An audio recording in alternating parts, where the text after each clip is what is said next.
الحمد لله رب العالمين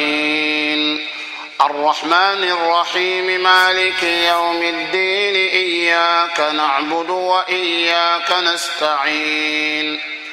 اهدنا الصراط المستقيم صراط الذين أنعمت عليهم غير المغضوب عليهم. waaw mbégte ak bànneex la ñu am tey ci télé bu mag bi di Chabiba TV ci seen émission bi nga xam ne moom ngeen taamu muy Ganu Koor nag buñ ko waxee tudd nañu weeru koor te weeru koor bi wax dëgg yàlla mu nekk weeru ngëneel te ki nga xamante ne bi nag moom moo doon présenté émission bi muy sunu jigéenu bopp di Aminata Ba tey yàlla dafa dogal mu nekk yeneen yitte ma wuutu ko fi nag ba yàlla indiwaat ko ci jàmm tey nag ñu ñëw ci commune boo xamante ne bi commune bu spéciale la muy Guinaw Rail Sud ku tudd Guinaw Rail Sud nag di nga tudd ki nga xamante ne bi tey moom la yàlla teg ci bopp commune bi muy le maire Abdoulaye Diop nekk nit koo xamante ne bi nag Sénégal dootu ko présenté duñ ko présenté benn sénégalais waaye nag ci kaw loolu dañuy sant yàlla bu baax di julli ci yonent yàlla Muhammad sallallahu alayhi wasallam waaye nag di nuyu tamit ñi nga xam ne ñoom ñooy téléspectateur ak téléspectatrice ñi nga xam ne ñooy safo Chabiba TV kon nag ñu ngi fii tey ci Guinaw Rail Sud ak kilifa gu mag goo xam ne kenn dootu ko présenté muy monsieur le maire Abdoulaye Diop ñu ñëw ci commune am ñëw ci biir këram ndogoo ak moom tey moo nekk suñu gan kon nag moom la ñuy jox kàddu gi di ko nuyu pour mu dalal ñu monsieur le maire Abdoulaye ñu ngi lay nuyu bu baax a baax. waaw jërëjëf Pape ñu ngi leen di nuyu bu baax di nuyu vraiment ñi nga xam ne ñoom nga àndal vraiment di présenter émission bu am solo bi. di nuyu képp koo xam ne aussi vraiment yaa ngi nekk di seetaan Chabiba TV di nuyu aussi seen kilifa yi nga xam ne ñoom moom télévision bi ànd ko di sant yàlla julli ci yonent bi ñu leen dalal bu am solo fii sama kër tey ngeen ñëw ñu ndogoo ak jàmm incha allah di kontaan bu baax ci daje bi waaw alhamdulilah kon yéen a ko déggandoo kilifa gaa ngi noonu muy le maire Abdoulaye Diop dëgg-dëgg nag ñëw nañ ci këram waaye teral na waa Chabiba TV ndax ndogu yi baax na te wax dëgg yàlla gis nañ suñu bopp kon loolu aussi ñu ngi la ciy sant bu baax a baax monsieur le maire li nga xamante ne bi nag moom moo ñu tax a jóg ndax dañoo toll ci weer woo xam ne mooy weeru koor tey nag yàlla dogal nga nekk suñu gan mu nekk mbégte ci ñun pour ñu ñëw waxtaan ci ak yow di la laaj monsieur le maire en tant que maire commune bi nekk kilifa wax dëgg yàlla ci Sénégal ñu la doon laaj monsieur le maire naka ngay dundee weeru koor. bon waaw weeru koor moom xam nga dama koy dund comme ni ko Sénégalais yëpp di dundee rek parce que wax dëgg yàlla weeru ngëneel la weeru jullit la weer wu am solo la saa bu yegsee rek li àqam yëpp da nga koy jox parce que am na nu ko suñu borom waxee jullit yëpp ñu koy pratiquer te ñun ñëpp ci loolu lañ nekk ak suñu njaboot mais li ci gën a am solo daal mooy xam naa ne daf lay may temps daf lay may jot pour nga mën a liggéey man dama ciy liggéey daal di ma weeru koor man je travaille beaucoup ci biir koor ndax xam nga xëy suba teel yeewu war a toog ndékki jóg dem liggéey heure añ jot nga ñëw añ soit si kër gi gontaat dem te ñàkk a lekk mun boo warutee foo nga lekk donc weeru koor gi daf lay am da ngay am temps bu baax a baax mën dox vraiment lépp sa say course waaye aussi weer la wax ne weeru saafantoo la boo xam ne aussi julli yëpp di waxtaan di jàppalante weeru dimbalante la aussi dafa dimbale nit ñi ko war a jàppale nga jàpp ko war a dimbale aussi nga dimbale ko en tout cas daal weeru la boo xam ne daal dañ si jaamu yàlla bu baax ànd ko njaboot gi yëpp nag ak population bi wax dëgg yàlla nee na ànd ceeg njaboot gi ànd ceeg population bi mu nekk weeru ngëneel loolu la monsieur le maire wax Abdoulaye Diop waxta tamit ne wax dëgg-dëgg weeru koor bokk na ci weer yi nga xamante ne bi ay activité am ci lay ëpp ci la liggéeyam di gën a yaatu te ci lay ëpp jot te ci lay ëpp temps kon donc loolu tamit nekk na message boo xam ne ñun ñëpp dégg nañu ko mu nekk message boo xam ne à travers vous jeunesse sénégalaise bi dinañ ko comprendre waaye population sénégalaise bi tamit dinañ ko comprendre mais ci biir loolu yaa ko wax léegi monsieur le maire ku wax weeru koor wax weeru solidarité weeru partage weeru social te ñu gis yow wax dëgg yàlla nga nekk un maire boo xamante ne bi li la Sénégal yëpp bàkkee bokk na ci ne maire bu social nga maire bu am proximité nga nan ngay dundee ci social bi vis-à-vis ak population bu Guinaw Rail. waaw loolu moom ñu ngi ci leen gërëm baax ci la question la wax naa ko léegi xam nga weeru koor moom wax naa ko weeru ngëneel la waaye aussi weeru dimbalante la saa bu yegsee même pas sur le plan religieux sax ñun suñu aada ak suñu culture dafay tax weeru koor dañ ciy gën a jàppalante da ngay dégg ñu wax waxu suukaru koor jigéen ñi dañ koy joxe góor ñi dañ koy joxe même bu amee sa waajur da ngay dem jox ko suukaru koor bu amee sa donc loolu dafa nekk lu am solo donc mu nekk loo xam ne dañ ko doon ci suñu maam mu yàgg lool ci dëkk bi waaye nag boo nekkee maire aussi nekk say population su heure bu jotee da nga war a am taxawaay bu am solo moo tax maire bi dafay def social bu baax a baax ci koor gi maire bi sax tout le temps da koy def xam nga aussi dafa bokk ci suñu compétence ñuy jàppale nit ñi ci wàllu social mais Guinaw Rail Sud moom waxtu yàlla ñu ngi ci am taxawaay bu am solo parce que ren moom waxtu yàlla taxaw nañ bu baax xam nga def nañu benn journée de solidarité et de partage loolu moom dañ ko inscrire ci suñu analu commune bi ci calendrier bi nga xam ne moom chaque année incha allah dafay am daaw la amutoon te daaw Covid bi moo tax ndax daje bi la ko lañ teroon mais sax def naa ci ay actions yoo xam ne jàpp nañ daara yi mais loolu dafay am chaque année xam ne dañ fay yendu imaam yi sëriñ daara yi population bi ñëppay ñëw lépp luy daara képp ku jànkat alxuraan tarixa yëpp dañuy ñëw toog ñu yendu fa jàng alxuraan waxtaan ku ne ñu jox la kàddu nga waxtaan ci li nga xam ne moom mooy sa tarixa bi nga nekk surtout tàggatu yonante yi donc waaw ñu yendu fa bu ñu paree aussi nag ñu génne li nga xam ne mooy ndimbal bi ñu war a joxe daara par exemple dañuy joxe lu mat 10 tonnes de ceeb dañuy joxe suukar dañuy joxe saabu dañuy joxe meew donc en tout cas daara yi bu ñu leen joxe ba pare dinañ am dund 6 mois maanaam xaaju at bi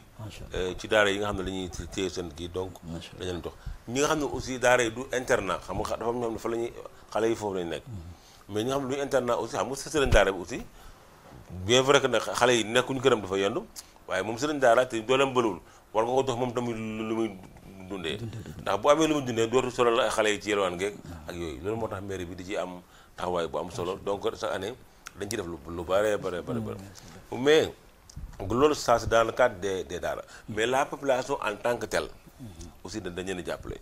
dañuy dimbale imam yi dañuy dimbale délégué quartier yi les femmes les jeunes man suukar ren jox naa ci 5 tonnes 500 de suukar bu mokk macha allah suukar bu mokk rek jox naa ci 5 tonnes 500 suukar bu gros bi joxe naa ci 300 grosses de sucre ceeb moom joxe naa lu mat au moins 12 à 13 tonnes de riz parce que loolu ñu ngi koy def tàndarma rek li ma ko jëndee parce que 780 000 francs laa jënd ci tàndarma yoo xam ne joxe naa ko ci biir dëkk bi donc loolu def nañ ko soo ko xoolee day dem ci dana jege ay 8 millions 9 millions yoo xam ne dañ koy génne di ko joxe vraiment chaque année te loolu mooy li ñu mën a wax am na yoo xam ne kenn mënu ko wax am na yoo xam ne dañ koy def nii les gens viennent chez toi nga yëg di jox leen su boo nee sama kër fii toujours maa ngi ko bàyyi même boo fay ko lay soxla dina la yëg di jox ne la demal mais mënoo waaw macha allah yaakaar naa ni ñoo ko déggandoo ci domaine social bi nga xamante ne bi moom ci lay dund te population bi nga xam ne mooy population bu Guinaw Rail boo ci duggee ci biir nit ñi dañ la koy wax ñaari mbir rek la population bi yëpp di bàkkee le maire Abdoulaye Diop boo waxee ñu ne nit ku am proximité la ak ay nitam waaye nit ku am yar la waaye ku social la kon donc foofu la Sénégal toll kon bu ñu nekkee ak moom mu ñuy wax li mu def ci côté social bi ñu dañ ci sant yàlla beneen bi nag suñu bët may nañu ndax bi ñuy def bi ngay def conférence bi Ibou Seyni Thiawlaay ñu ngi koy nuyu de passage monsieur le maire dëgg nag ñëwoon na fii ci sa commune bi sagal na population bu Guinaw Rail kon moom it ñu ngi koy sant di ko gërëm bu baax ci loolu monsieur le maire nga wax ci social bi mu nekk lu am solo mais ci wàllu organisation parce que gis nañu ne commune bu Guinaw Rail bokk na ci commune boo xam ne dañuy wax ne sax état du Sénégal commune bi dafa nekk cible état bi mais lan moo waral loolu maanaam affaire boobu lan mooy secret Guinaw Rail ba état du Sénégal lu muy def rek jël Guinaw Rail def ko mu nekk cible ci kii yi quoi incha allah xam nga tubaab daf ko wax ñu ne l'expérience fait la différence maanaam xam nga aussi mbir boo ci nekk aussi 2002 ba léegi te amoo benn expérience defoo dara la yow loolu kon jaratul nga jaratul ma si kon si nekk am na loo xam ne man dama ko ëppalee les maires la mooy dama leen ci gën a yàgg loolu nag yàgg-yàgg boobu nag waru nekk loo xam ne da ngay jàgg rek parce que toog pour nekk mais non da nga war di gëstu di am loo xam ne da nga ko war a yokk ci liggéey bi nga nekk fexe nañ bi Guinaw Rail dañ ko organiser c'est une commune boo xam ne c'est l'une des communes les mieux organisées man ñu ni su ma toogee par exemple fii nii mun naa wax Assane Ndiaye wala kenn bu wootee 7 numéro de téléphone wala 6 Guinaw Rail yëpp daje imaam yi fexe naa ba am naa boo woowee Papa Alioune Ndaw mu woo ñëpp délégué quartier asafurla soo woowee imam Dame Ndiaye mu woo tous les imams boo woowee Kine Sow mu woo toutes les femmes boo woowee Pakante mu woo seen dara bu dee jeune la boo woowee ñoom Matar Demba baa nga woo ñoom si Cheikh Baro kenn si ñoom Galla Diop boo ko woowee mu woo la tous les jeunes dañ fexe ba daal ndeyu daara yi am nañ association lépp luy kuréel luy doxal ASC ñu ngi fi dëkk la boo xam ne daal c'est bien organisé donc am nañ sant am nañ ay conseil de quartier dans ce quartier y a un conseil de quartier ma dafa leen benn kuréel boo xam ne moo leen lëkkale moo am koo xam ne moo ko jiite donc loolu dafa bokk ci li nga xam ne mooy doxalinu dëkk bi ci wàllu lépp loo xam ne daal ñu ngi ko doxal wax dëgg yàlla saa boo ñu loo ñu laal rek ñun mën nañ taxaw bu dee dem nga ci école yi aussi association de parents d'élèves yi en tout cas l'ensemble des structures yoo xam ne mooy doxal liggéeyu commune ñun am nañu ko moo tax amuñ benn jafe-jafe lépp lu ñu jox ci liggéey taf mun nañ ko def vraiment te du ñu am benn problème moo tax l'État souvent ñuy solliciter pour ñu taxaw parce que quand même ci doxalin bi la. ah waaw alhamdulilahi rabbil alamin je pense que ne ñoo ko déggandoo ci wàllu organisation parce que tubaab fi mu rawee Afrique mooy wàllu organisation. kon donc puisque yow aussi organiser nga sa commune ba nga xamante ni bi tey bu état waree ñëw du am benn problème ku ci nekk aussi organiser ko ba cible boo soxla rek ka ca nekk bopp rek moom ngay toucher rek muy woo ñi ci des loolu tamit exemple la boo xamante ne bii képp koo xam ne maire nga ci Sénégal war nga ko roy parce que borom xam-xam bi dafa wax ne booy roy baax na waaye roy la ca gën mooy roy lu baax donc nag je pense que ne loolu bokk na ci charme yi nga xamante ne bi moom moo permettre ba état du Sénégal lu ñuy def aussi fii lañ koy defee mais monsieur le maire ba tey ñu ngi ci biir weeru koor ndax génn guñu weeru koor ndax ci la ñu nekk loolu moo tax tey Chabiba déplacé wu nga nekk ganu Chabiba mu nekk ganu koor gi mais liñ ciy laajte mooy population bu Guinaw Rail maanaam symbiose bi ñu am maanaam cohésion sociale bi ni ñuy dundee nga xamante ni y'a moins de bruit ñun avant ñoo ñëw gëstu nañu laaj nañu mais Guinaw Rail moom dafa nekk commune bu particulière par rapport ak ñeneen ñi fii dama dégg nit ñi daal bon ñëpp bokk ndey bokk baay ma ne loolu nag naka la mën a nekkee ci commune boo xamante ne bii parti politique yi ni ñu mel ak yu mel noonu bon maanaam dundin bi ci wàllu tarixa yi ci wàllu social bi ci wàllu demlante bi dikkalante bi yow mi nga xam ne yaa fii kilifa gi loolu nan noo ñu koy mën a expliquer waaw c'est que dafa nekk commune bu lu tubaab di wax commune très paisible maanaam dafa nekk commune boo xam ne jàmm ji daf fi bëri boo déggee Guinaw Rail nag souvent da nga naan non nangam yaakaar ne Guinaw Rail dafa non Guinaw Rail commune bu bëri jàmm la amul benn jafe-jafe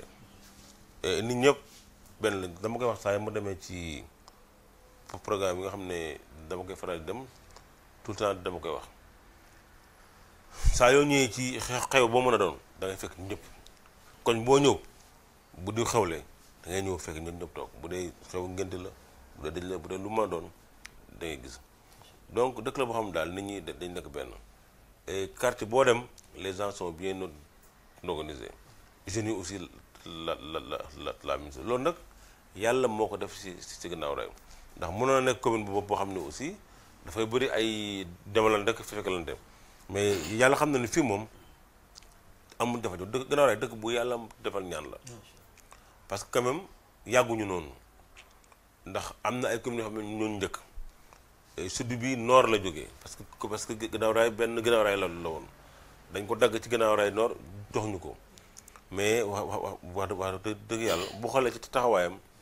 ak liggéeyam ak lépp amul leen loo xam ne nit raw nañu ko di ci wàllu liggéey ak wàllu taxawaay ak wàllu cohésion sociale loolu ndax xëy na fi leen ko fekk mag ñi ñaan nañ ko fi te liggéey nañ ko fi aussi mu nekk daal dëkku jàmm boo xam ne amul benn coow même dans le conseil municipal parti yëpp a ngi fi nag mais amul benn problème gis nga sama journée boobu may def parti yëpp lay invité ñu ñëw toog buñ paree ñu ñëpp def mais nag lu tere politique jotee kenn ku ne dem sa parti taxaw ñu jàkkaarloo mais nag bu su jeexee jeex na loolu nag lu ñu yàlla defal la rek waaye nekkul ñun ñoo ko suñu ndam bopp la daal. waaw ñu ciy sant yàlla bu baax a baax di fàttali aussi téléspectateurs yi ne leen tey ñu ngi fii di dalal le maire Abdoulaye Diop muy maire Guinaw Rail Sud wax dëgg yàlla bokk nag ci maire yi nga xamante ne bii sénégalais yëpp dañ leen di tiitaroo mu am nag beneen titre boo xamante ne bii dinañ ko laaj parce que yombul c'était pas évident Sénégal dañuy wax ne y a 557 communes.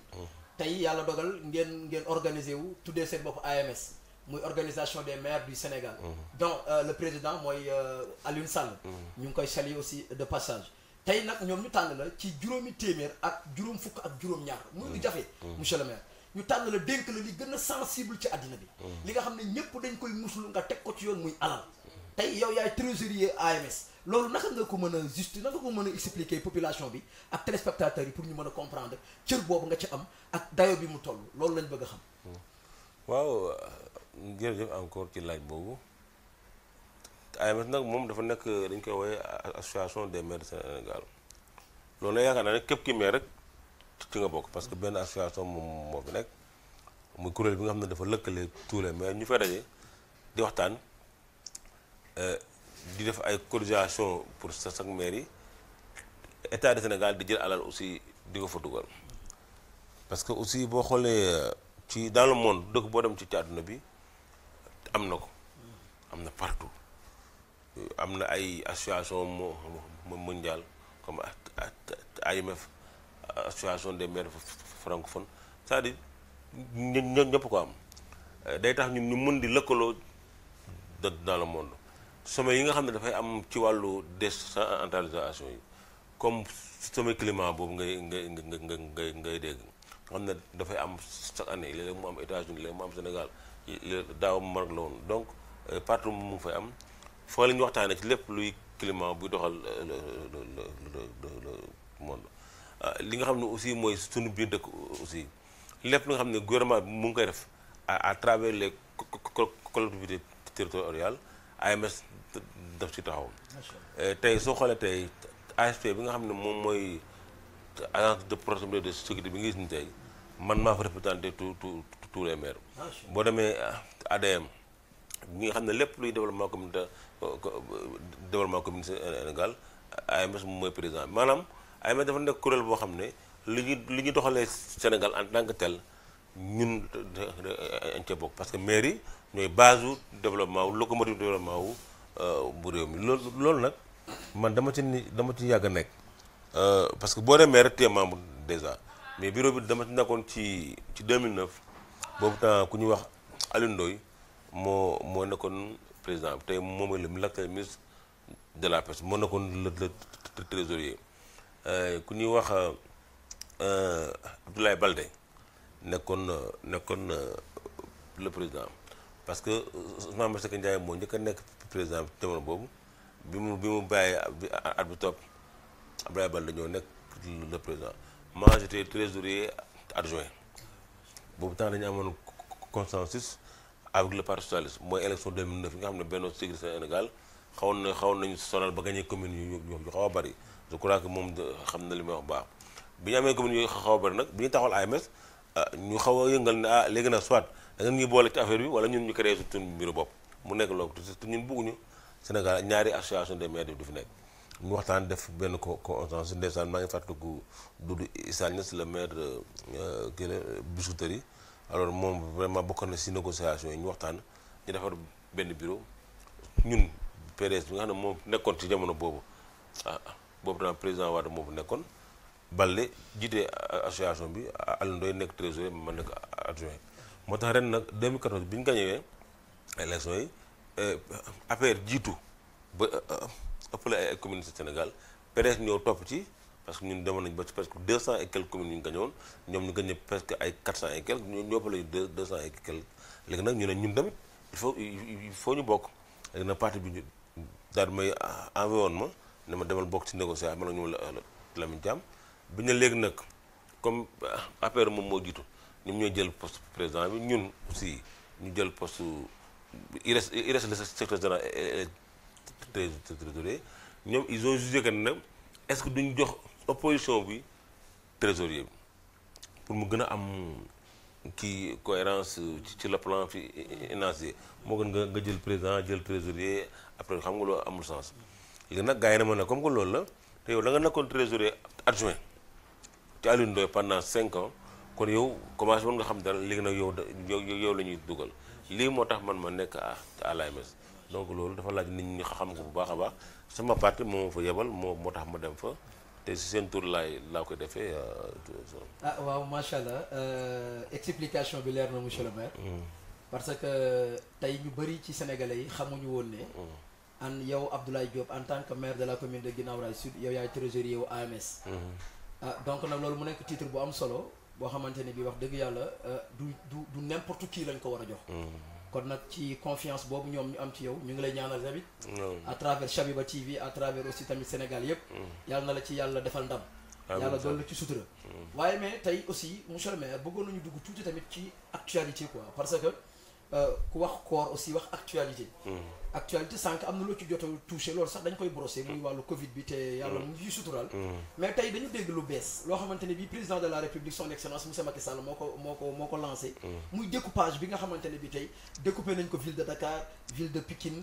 vraiment mu nekk loo xamante ne bii am na ci ñenn ñu Sénégalais yoo xam ne peut-être xaaruñu ko woon am na ñoo xam ne xaaroon nañ ko mais yow mi nga xam ne en tant que maire nga nekk au cœur vraiment de l'information nekk au cœur aussi des affaires tey à travers Chabiba ñu la doon laaj. sa gis-gis ci découpage bi nga xamante ne bii tey état du Sénégal def na ko fii ci département de Pikine bi nga xam ne yow ci nga bokk ñu la doon laaj sa gis-gis loolu na ko gisee. waaw merci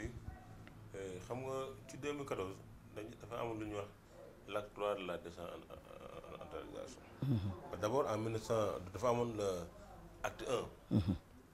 après am acte 2 donc l'acte 3 moo jàll ni mooy bi ñu mujjee def élection locale yi. mu ne kon acte bu am solo boo xamante ni si dañ ci jël commune yëpp. def leen des communes de plein exercice parce que boobu daa Guinaw Rail par exemple. nekkoon na commune d'arrondissement. waaye mu nekk maintenant une commune de plein exercice. ci àll bi boo génnewoon Dakar dafa amul lu ñuy wax ay communauté rurale léegi ñu éliminer ko def ko vraiment des communes aussi de plein exercice. xam na léegi commune rurale moom donc loolu mooy li nga xam ne mooy l'acte 3 de la décentralisation. maanaam fexe ba maire égal dignité loolu waxoon nañ ko. alors ñu proposé aussi ay découpage et cetera mais c'était pas fait parce que l'acte 3 bi gars yi dem nañ ba ci biir mais fi ñu war a yegg dëgg yegguñu fa. alors jamono yëpp yi passé nag président la benn jour dafa dem Kër Massar taxaw ne dañ def Kër Massar def ko département. loolu la ñu waxoon dañu waxoon ne Kër Massar mooy nekk département. mais bu ñu gisee daal document yi ñu génne tey bu ñu demee par exemple man ci conseil municipal de la ville de Pikine laa jóge léegi li ñu fa waxtaan daal mooy que ne dinañu dagg li nga xam ne mooy le département de Kër Massar mais dañuy jël Malika jël Yeumbeul Nord jël Yeumbeul Sud boole ko ci li nga xam ne mooy. département bu Kër Massar donc ça veut dire que Pikine donc am na ay 3 ou 4 communes yoo xam ne jël nañ ko ci département bi. sur les 16 communes sur les 16 communes. alors donc loolu tamit man tey wax naa ko préfet c'est-à-dire que il faut que ñu xam exactement alors lan mooy tenants et les aboutissants. parce que aussi ñu ngi wax ne Dakar danañu ko dagg aussi. Guédiawaye dina maanaam du ñu ko dagg mais dañu bëgg a regrouper. vraiment ces communes là. donc yooyu daal nekk na yi nga xam ne fan yëpp ñu ngi ciy liggéey man ñun tey li ñu ko war a wax lépp wax nañu ko. mais daal li gënoon daal. mooy que ne Kër Massar ñoom ñoo demandoon nekk. département. Kër Massar toll doyo boo xam ne. mën na am département. mais boo bëggee jël Yeumbeul Nord Yeumbeul Sud Malika yóbbu ko fa te déjà ñoom dañu amoon problème ci territoire. dafa indi ay complication mais yooyu daal ñu ni ci yooyu lañ nekk déggaguma nag ne redécoupage boobu dina am ci à l'intérieur mais li ma xam daal mooy loolu ñu def foofu la danañ ko def ci Ndakaaru yëpp. macha allah loolu nag danañ di coow waaye nag ñu ngi ciy liggéey. waaw kon bu ñu la déggee dafa mel ni kon état du Sénégal dafa jël uniquement la région de Dakar déparé ko. ci découpage yi nga xamante ne bii ñu ngi koy def. kon mu nekk loo xamante ne bii aussi wax dëgg yàlla gis-gis bi nga ci am moom la ci sénégalais yu bëri doon déglu pour mën a am gis-gis bu toll noonu kon donc éclaircissement bi nga ñu jox doy nañu mais ñu xaar ndax olof dañuy wax ne li ci kanam raw li bët peut-être loolu beneen domaine la mais tey koor gi moom moo tax ñu déplacé wu ñëw nga nekk ganu koor gi nag ci émission bu mag bi nga xamante ni moom lañ tuddee ganu koor ci télévision Chabiba TV mais monsieur le maire jamono yi passé dafa am benn remarque bu ñu def benn seetlu muy suñu mbokku catholique yi dañ leen gis ñoom ñuy joxe ay ndogu ci kaw tali bi mu nekk loo xamante ne bii vraiment mu nekk lu Sénégal yi rafetlu yow lan mooy sa point de vue ci dëkkin bi nga xam ne wax dëgg yàlla muy Sénégal di réew laïque musulman yi ne fi chrétiens yi ne fi ben ñu am symbiose boobu maanaam relation boobu yow lan moo ci sa njàngat waaw loolu yàgg na fi loolu yàgg na si réew mi trop parce que xam nga ñun fii catholique ak jullit yi ay mbokk lañu da ngay am yow sa mag ngeen bokk ndey ak baay mu nekk kii nag catholique kii nag jullit loolu am na fi kii papa la kii rakk papa kii mbokk papa kii seen nijaay la nekk donc loolu dafa yàgg si réew mi ndax xam nga fii Sénégal moo tëddee noonu boo génnee fee boo demee ci dëkk yi rek da ngay fekk mbir mi ni muy jaxasoo kon loolu jaxasoo boobu mënu ñàkk boo déggee ñuy waxu dialogue islamo-chrétien Sénégal waru bokk ci loolu parce que fii amul lu ñuy dialogué fii nit ñi moom dañoo xas ba nekk benn ba pare tey xoolal chrétiens yi seen koor gi su jeexee ay ngalax la ñuy def di ko tibbal julli di leen ko dox yaa ngi dégg sax li nga wax tey catholique yi julli ji nekk seen weeru koor ñu jël ay suukar di leen ko may bu ñu defee suñ ko koorite boo toggee añ da ngay jël sa mbokk catholique nga dibbal ko man tabaski bu jotee fii da nga jël yàpp wala man ñu bëri suñu gars yi xaritu chrétiens yi tabaski dama leen di invité fii bu ñëwee ñu toog ñu añ donc loolu mooy Sénégal Sénégal moom benn dëkk la boo xam ne nit ñëpp benn lañu wax dëgg yàlla ñoo amante ñoom relation yu am solo ñoom tam ñu nekk nit ñu baax ñu yaru ñu maandu ñoo xam ne aussi vraiment amuñ benn jafe-jafe loolu moom wax dëgg yàlla ci suñu maam yi ba léegi loolu fi nekk. waaw loolu moo ci nekk depuis suñu maam yi ba tey dëgg-dëgg la loolu mooy kàddu monsieur le maire Abdoulaye Diop nekk maire Guinaw Rail Sud ñu ñëwoon tey fii ci këram pour def fi émission bi nga xamante ni moom la ñu tuddee ganu koor nag bu ñu ko waxee dañuy xool ñi nga xamante ni bi wax dëgg yàlla ay personnalité lañu nekk ci réew mi te di def lu baax di def teraanga ñu nit ñu déplacé wu fekk liñ ci seen i biiri kër ndogoo ak ñoom tey nag li des ci koor gi bareetul loolu moom Sénégal yëpp xam nañ ko yàlla dimbali ñu nag tey si mujjantelu koor gi ñu ñëw tey fii ci Guinaw Rail Sud jàkkaarloog ak jëmm ji di Abdoulaye Diop nekk maire Guinaw Rail Sud mais monsieur le maire ba tey bu ñu waxitaanee ci koor tey am na ci maire yu bëri yoo xamante ne bi ci domaine social bi dañ ci investir lu bari ñu gis tamit commune Guinaw Rail Sud di investir lu bari ci social bi mais loolu est-ce que du indi benn gàllankoor par rapport ak budget yeeg par rapport ak seen rubrique yi c'est-à-dire que pour ñu expliquer parce que nag réew mi ñi fi sonn dañoo bëri tey bu ñu bëggee jël lépp def ko ci social naka ngay organiser loolu ba tey nga mën a gérer loolu ba pare boole kook say réalisation boole kook dëkkin bi boole kook yooyu daal lañ bëgg a xam naka ngay dundee ak situation yu mel noonu xam nga wax naa ko sànq xam nga social dafa bokk ci compétence maire dafa am loo xam ne benn rubrique bu ñu naan secours aux indigents maanaam nit ñi nga xam ne dañoo néew doole maire dafa am foo xam ne dans le budget parce que tamit xam nga lépp looy def lépp lu maire def day nekk ci budget benn këyit la boo xam ne buñ ko tëggee dañuy bind ne xaalis bi nangam la ci xaalis di nga jëlee fi nangam jëlee ci oto ya jëlee ca marché ba jëlee ci patente jëlee ci fii jëlee fi dajale ko ci ni ma ko mën a waxee ci tënk ne nangam la ci xaalis 1 million la li ñuy dajale ci dëkk bi 1 million waaye nag million boobu nag nii ak nii lañ koy dépensé bu ñuy taal lampe nangam la bu ñuy sport nangam la sant nangam maanaam dañ koy bind si kayit waaye nag dafa am loo xam ne maanaam social bi dafa am rubrique spéciale xam ne dañ ko fay bind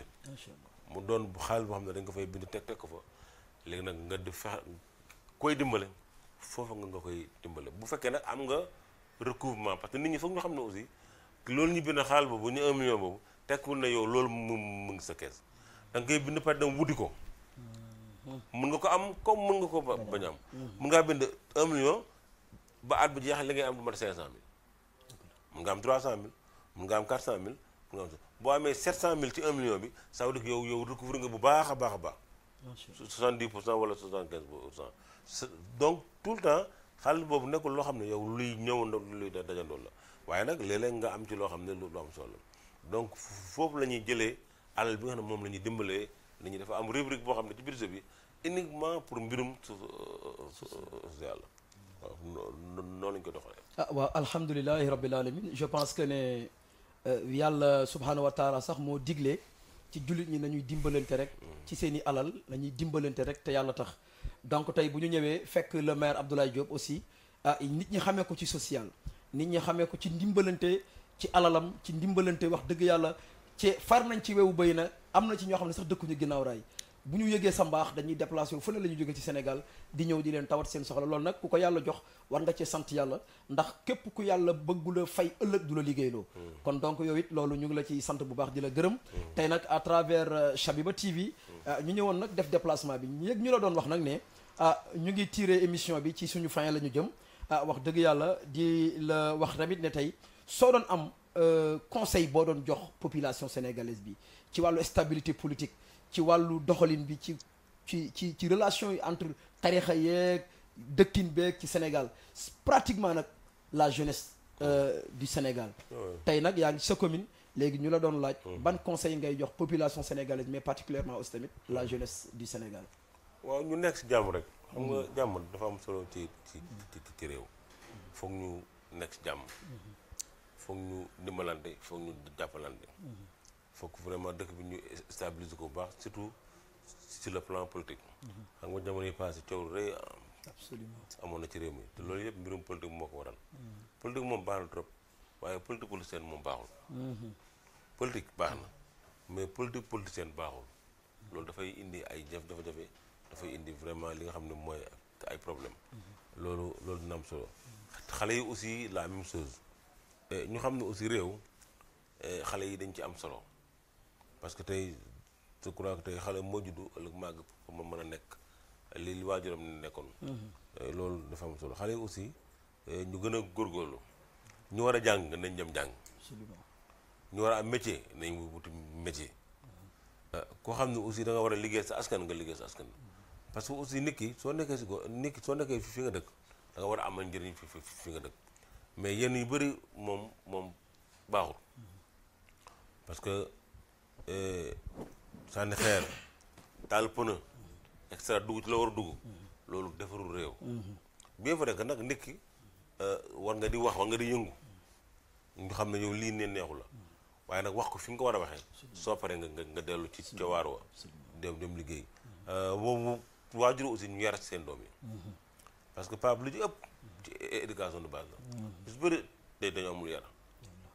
doom boo ko juree da nga koy teg si yoon da nga koy jàngal teg ko ci yoon yi yar ko mu xam ay valeur am xam lu mu war def mais lu ci bëri di am ci réew mi xale yi xamatuñ lu bëree bëri loolu nag war na ci gën a taxaw bu baax ñun les leaders d'opinion borom kër yi ñëpp daal nañu yar xale yi bu baax jàngaleen àdduna teg leen itam ci yoon ñi nga xam ne aussi ñooy jiite réew mi aussi fexe ba aussi encadrer population bi encadrer xale yi ndax xale yi aussi léeg-léeg aussi da ngay nekk magum jëm war a liggéeyoo war a tekk woo sa yaay ju nekk ci kër gi di am jafe-jafe moo war a léeg-léeg ñu génn sax def tooxa doona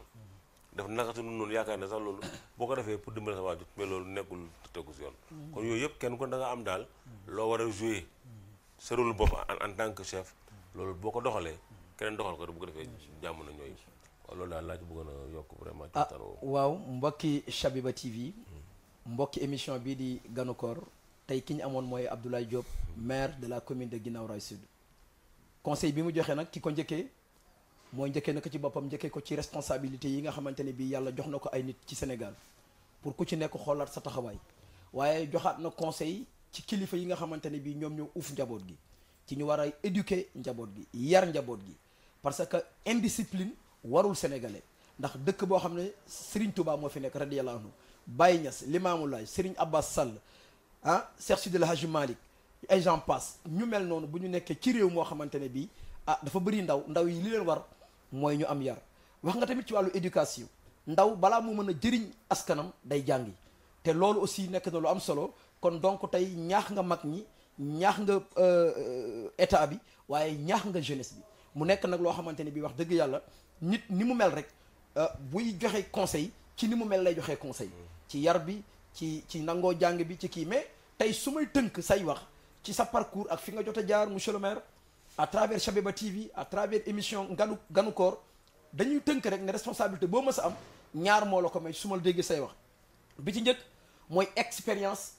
beneen bi nag mooy compétence te loolu moom lañ soxla ci àddina pour mu dox da ngay xool nit ku am expérience en plus mu am tamit compétence su mën a gérer te ñaar yu yëpp dafa daje ci yow kon donc su ma déggee ci say kàddu loolu laa ci dégg di la sant nag di la gërëm waaye nag mënuñoo dem te gërëmuñu ki nga xamante ne bi nag moom mooy borom télé bi di Serigne Abdou Fatah Sall dëgg-dëgg ibnu Serigne Abbas Sall bu Louga kon dañu xam ne sénégalais yi ne fii ñu toog tey dañ fay wuutu suñu benn jigéen boo xam ne mu ngi tudd Aminata Ba di ko ñaanal yàlla it dañ doon testé rek di xool ba xam mën nañ koo wuutu waaye yombul tey nag ñu ngi ànd ak Modou Fall yi nga xamante ne bi vraiment moo nekk ci wàllu moo yori image bi ànd ak tamit xaritam ak soppeem muy Lamine donc ñu ñëwoon fii tey ci Guinaw Rail Sud jàkkaarloo ak kilifa gi di Abdoulaye Diop maire di sant yàlla nag bu baax a baax a baax di ñaan koor gi ñu nekk yàlla bu mu nekk suñu mujjantelu koor ñi nga xam ne ñoo nekk ci lali hôpitaux yi ñu ngi ñaan yàlla na leen yàlla wéral te ba ñu delluwaat ci njaboot gi di ñaan ñi caabi féete ginnaaw yàlla na leen yàlla suturaal ba ñu mën a delluwaat ci société bi ndax ñoom ci lañ bokk di ñaanal kilifa diine yi ak kilifa aada yi di wax Sénégal réewum jàmm la Sénégal benn bopp la kenn mënu koo xar ñaar kon fii la ñuy tàggoo ak téléspectateurs yi di la wax ne amit tey kontaan nañu ci bi ñu ñëwee fii ci monsieur le maire Abdoulaye Diop mu dalal ñu fii ci commune bu Guinaw Rail Sud kon yéen waa Guinaw Rail ñu ngi leen di wax ne leen su ngeen jàppoon seen maire gën leen ko yokk ndax bëri na ay communes yoo xam ne ñu ngi sàkkoo am maire bu mel nii kon bu leen ko yàlla joxee xam leen ne yàlla defal na leen tawféex ñu ngi leen di sant di leen gërëm di leen ñaanal yàlla di sàkku it ngeen ñaanal yàlla asalaamaaleykum wa rahmatullah Ganu Koor lañ amoon ak le maire Abdoulaye Diop ci Chabiba TV jërë ngeen jëf. alhamdulillahi rabbil alamin الرحمن الرحيم مالك يوم الدين إياك نعبد وإياك نستعين اهدنا الصراط المستقيم صراط الذين أنعمت عليهم غير المغضوب